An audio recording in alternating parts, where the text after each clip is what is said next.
What is going on, everybody? I have a discussion that I want to bring up today. I need to hear your thoughts and opinions on this one, so make sure you comment down below.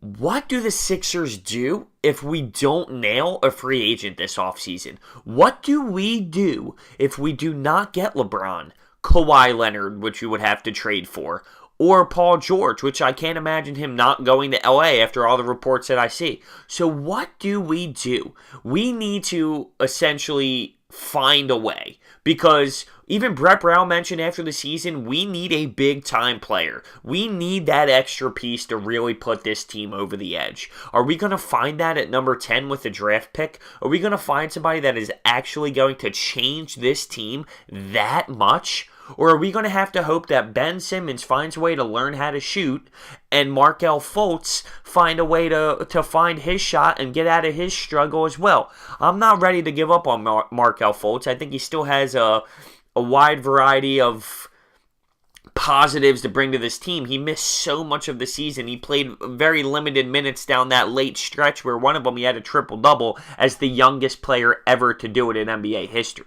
I'm not ready to give up on the kid yet. I'm just saying, though, if we do not nail, realistically, LeBron James, I don't know what's going to happen, because we're not going to get Paul George, I don't think. I'm not very high on Paul George. And on top of that, let me make that clear, I'm not high that we will get him. Not that he's not a talented player. I think he's a great piece to be able to add to this team.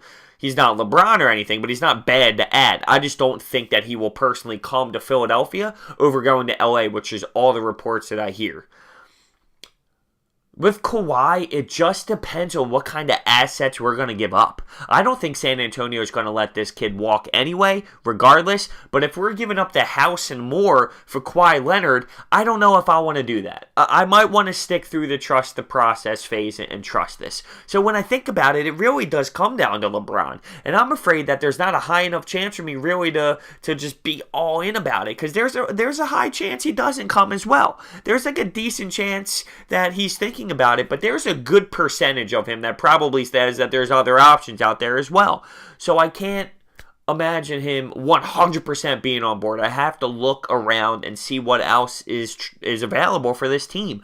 And when I think about it, it comes down to what are we going to do if that's the case? Because we need to do something. And now Brett Brown, the one who said we needed to do something at the end of the season, is the one in charge. But is that going to hurt us? Is this Brian Colangelo thing going to hurt the squad? Because now Brett Brown, an unexperienced guy who has to pitch and sell this squad, is doing. I just think having to rely on the number 10th pick in the draft, which I hope and pray it's Bridges from Villanova. I think he's a great player. I think he brings a three-point presence, length, size. He can shoot the ball.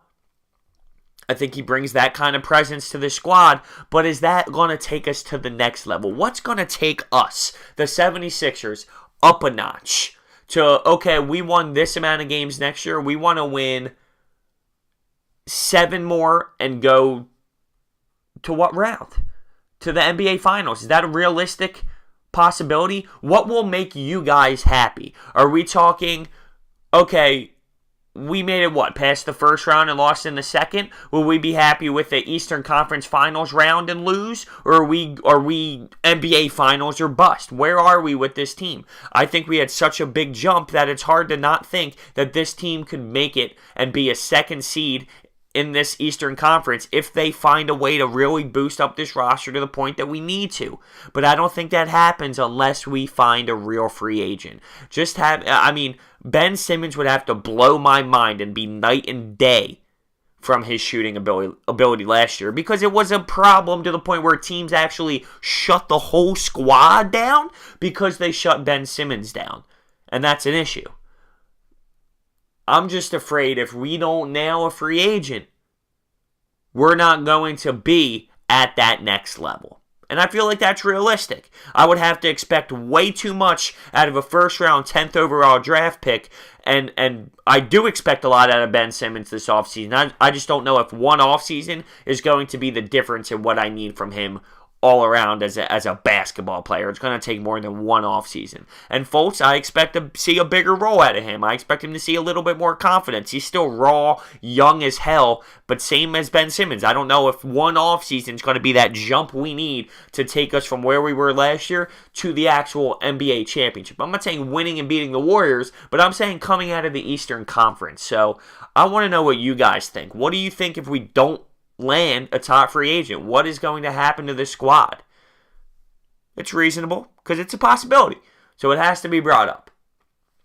Make sure you guys hit that thumbs up button, subscribe, comment down below. Thank you so much for watching. I will see you next time.